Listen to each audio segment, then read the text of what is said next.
hello everyone, kumusta po ang lahat?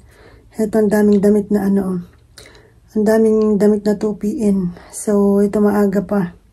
Nagising ng maaga, so si Mr. nasa work na. Hinihingal ako. Sakit ng puson ko, ng tiyan ko. Maraming gagawin ngayon, ayan magtutupi ako ng damit, ayan, ilang days yan. Hindi ko pa natupi, nalabhan namin yan. Nung nakaraan pa, ngayon lang ako magtutupi. And then mamaya lalaba ako ng damit ng bata, ng baby. And then set up ko yung binili namin o in-order namin na anong tawag doon? Nakalimutan ko. Clothing rack, and then ano pa ba? Yung dresser niya, yung mga lagay ng damit, and then kung may time, i-open ko yung mga gifts. Tsaka ako na ayusin. Tsaka yung hospital bags. Kailangan ko nang ayusin rin. Anytime. Baka, di ba minsan maaga, napapaaga. Wala sa due date yung panganganak ng isang buntis. So, kailangan ko nang ihanda lahat. Sorry sa boses ko, ewan ko anong nangyari. Minsan nagpapaus ako. Siguro dahil na rin sa pagbuntis, hindi ko alam. May nabasa akong ganun Si baby kaninang umaga, nasalat ko siya dito sa pinakababa ng puwerta ko. Ang baba na niya. So, anytime, pwede nang manganak. 37 weeks na rin naman ako. So, ayun. Maraming gawain ngayon. Maglilinis, magtutupi. Kung ano ang kayang gawin, dahan-dahan lang. Kung may time pa, baka walking ako mamaya. Ayan, tupi muna tayo guys. Minsan yung pangako mo sa sarili mong magtutupi ako ngayon, hindi natutupad. Ilang araw ko na sinasabing tutupiin ko hanggang hindi ko pa tapos. Ay. Ayan ito. Ayan. Ayokong umupo kasi mataas itong kama namin. Ang hirap umupo.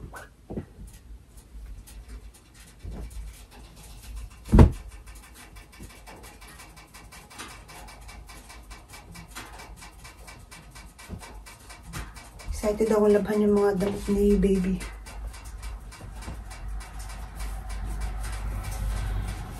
Sakit pa rin yung mga kamay ko kasi yung carpal tunnel syndrome. Umatake sa kamay ko. Ang sakit. Hindi ko gaanong matupi.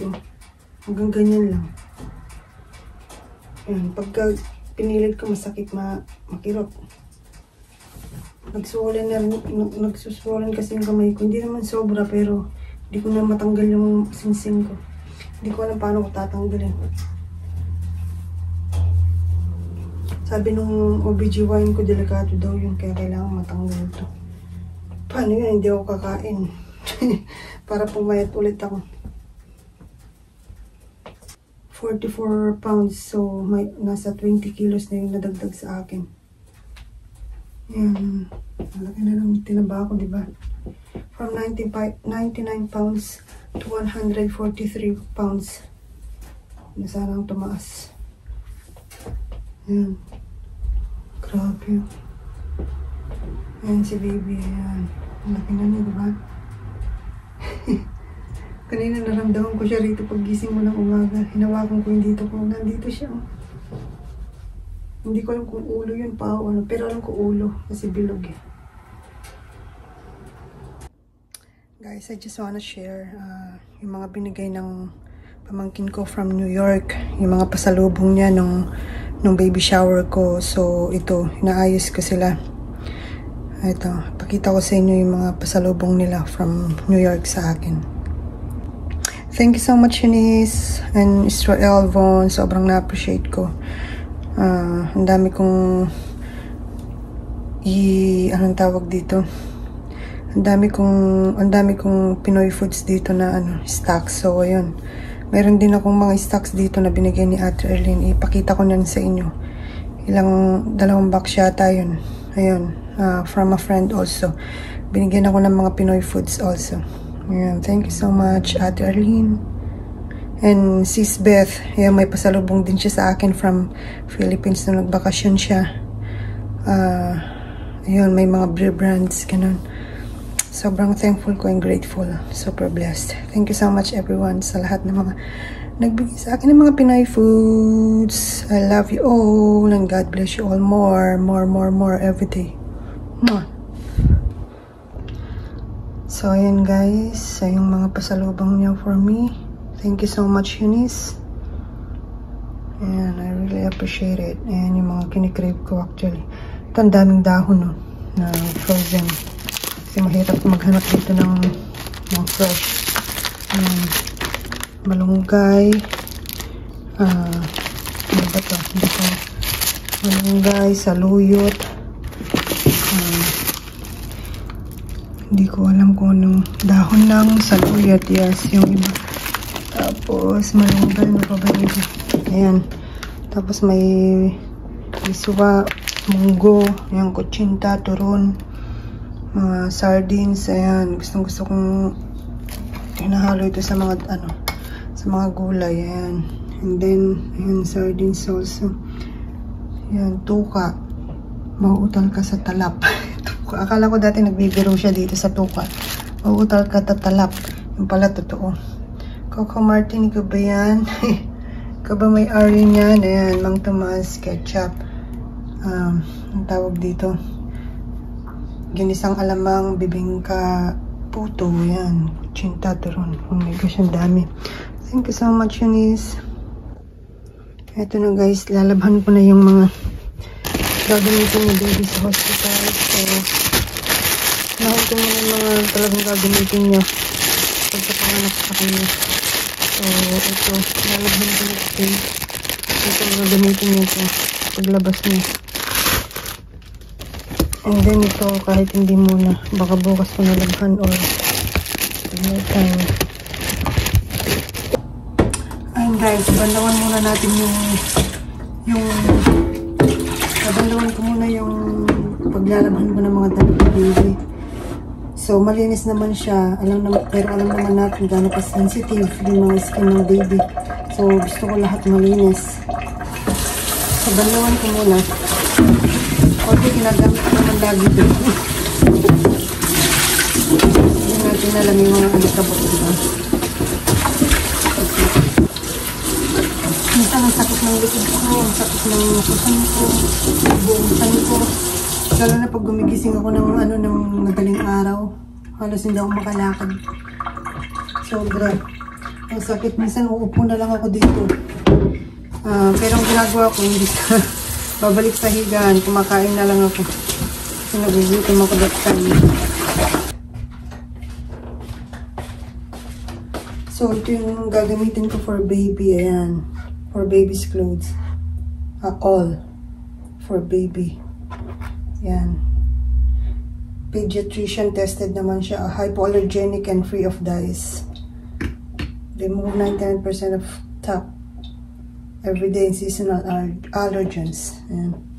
Ang bango niya guys. Kahit di ka na maglagay ng fabric softener. Masarap. Last amoy candy. Parang masarap tikman.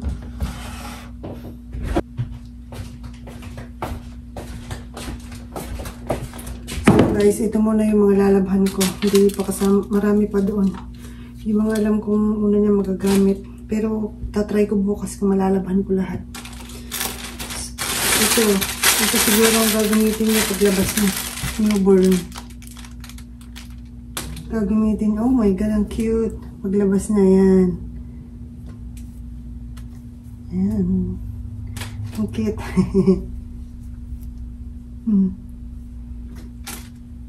Oh my god, ang cute. Ang gaganda. Oh, may bib pa, oh. Oh, diba? Ayan, unahin na natin ito.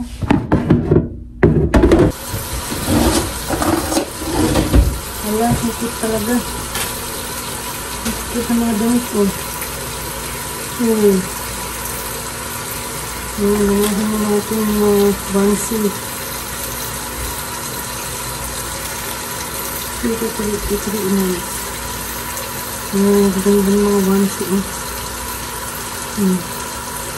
I love it.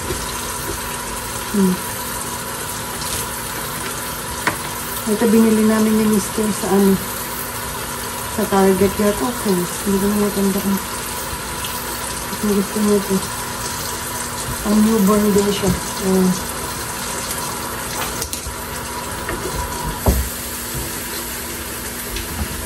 Nagaling na natin. Nakakaanong tanggalin yung mga tag. Parang ang sarap lang i-display. Hello. Hi. You ready? Yeah, I'm ready. Really? Yeah. You're going to take a shower first, right? No.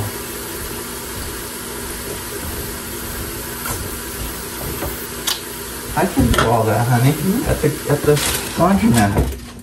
No, I don't want because their skin is so sensitive. I told you. Oh, these baby clothes? Yeah. Okay. Let me see. Oh my gosh. I can't believe it. How cute these clothes are. You see?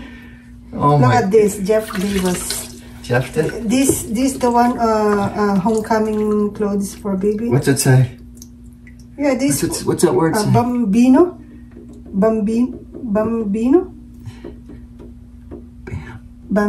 Is it Bambino? No, is that Philippine word? What is? No, it's No, not. Bambino. No, that's too many words for Bambino. Yeah, double O. That's why. Bino. Oh. This Beth and Jeff gift. Hospital or homecoming. Baby clothes. You sure? Yeah.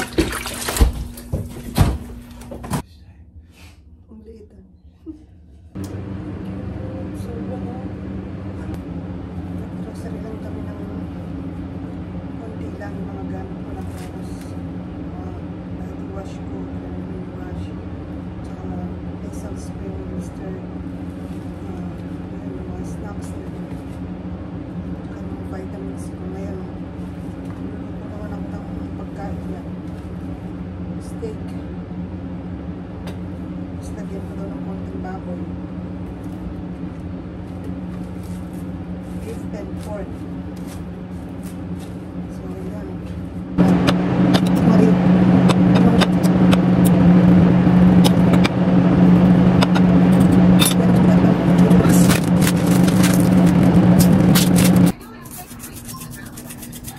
Yan, broccoli and spinach. Favorite niya. Hindi ko naman lalabahan masyado siya. Hindi naman marami yung ganit. Hindi pa naman niya nasuot.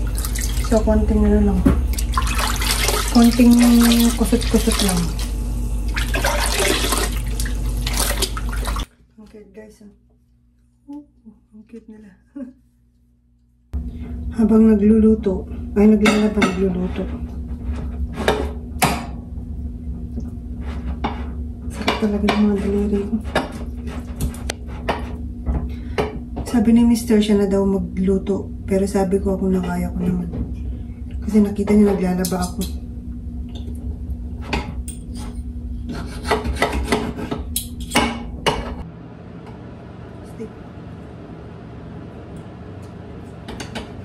So, ito na guys, yung dinner ni Mr. Ayan. Always same. Ito madalas niyang kainin pag dinner. Ayan. Ako yung sardinas at saka yung ginisang sardinas na may cabbage. Baka magprito rin ako ng hotdog. Ano na ni baby? Mababa na ba siya?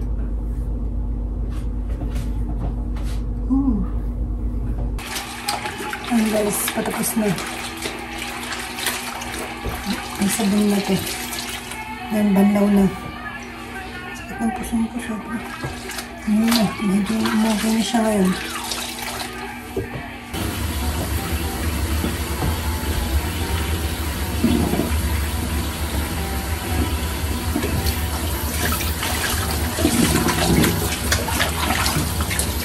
pangalawang bandang mo ito guys.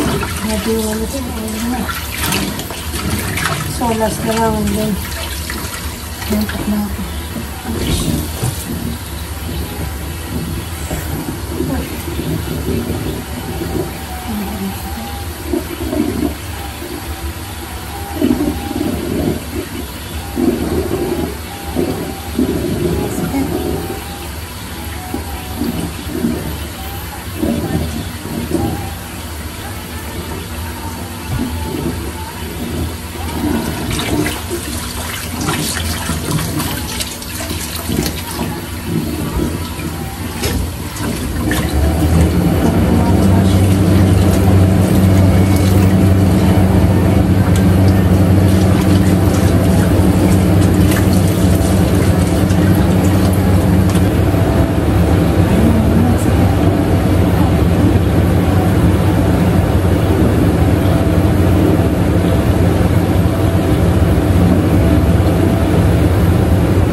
Dito muna sa bathtub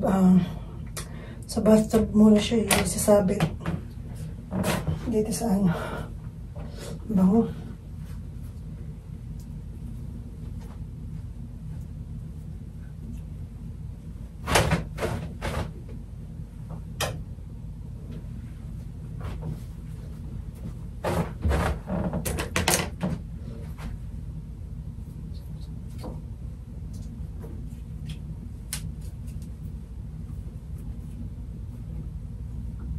Ang cute, ang lilit.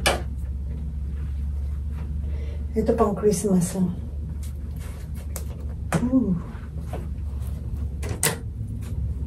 Grabe, nakaka-excite. Ilang weeks na lang or ilang days na lang. Hinihintay na lang yung paglabas niya. Anytime soon. Pwede na siyang lumabas.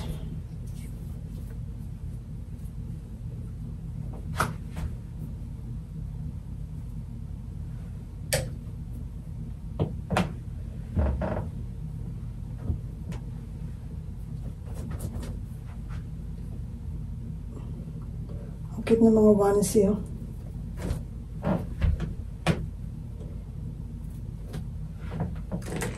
Pag sinabi bang 0 to 3 months, newborn yun, yung 0.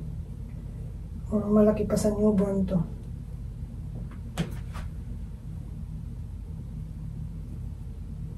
Ito yung gagamitin niya paglabas.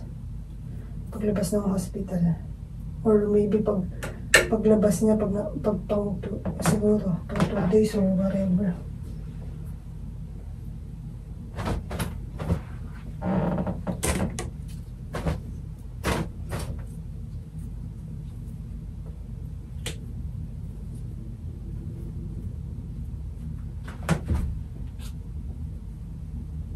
Bango. Hindi ko na siya nilagyan ng ano. Hindi ko siya nilagyan ng tawag doon. Fabric conditioner.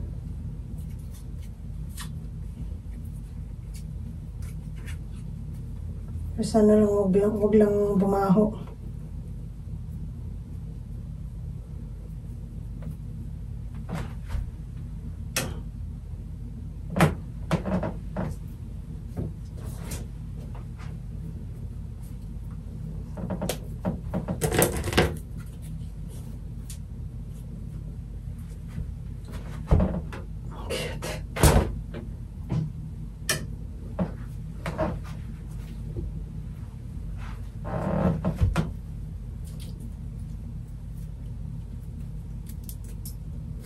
Ito bigay ng tita niya, si Sue.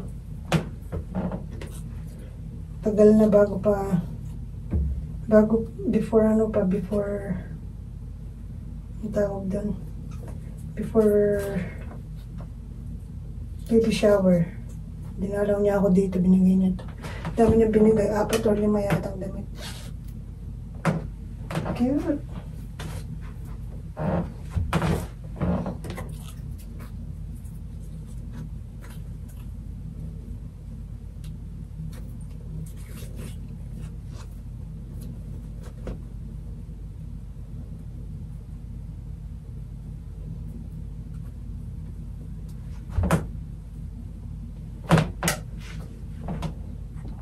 Isang kito. Pang New Year. Kasi may mga polka dots. Okay. Inupo ko muna siya guys sa Enduro. Sakit na mga paa. Grabe. Tsaka yung dito ko. Yung dito muna sila sa shower. Parang bukas iaano ko siya ang tawag dito. I-dryer na lang namin siya sa laundry mat kasi parang naisip ko baka hindi rin matuyo kasi walang araw. Tapos nag-i-snow pa. Malamig na. So maybe i-ano na lang namin ito i-dryer namin sa kabilang kanto lang naman. Sakit ng mga paa.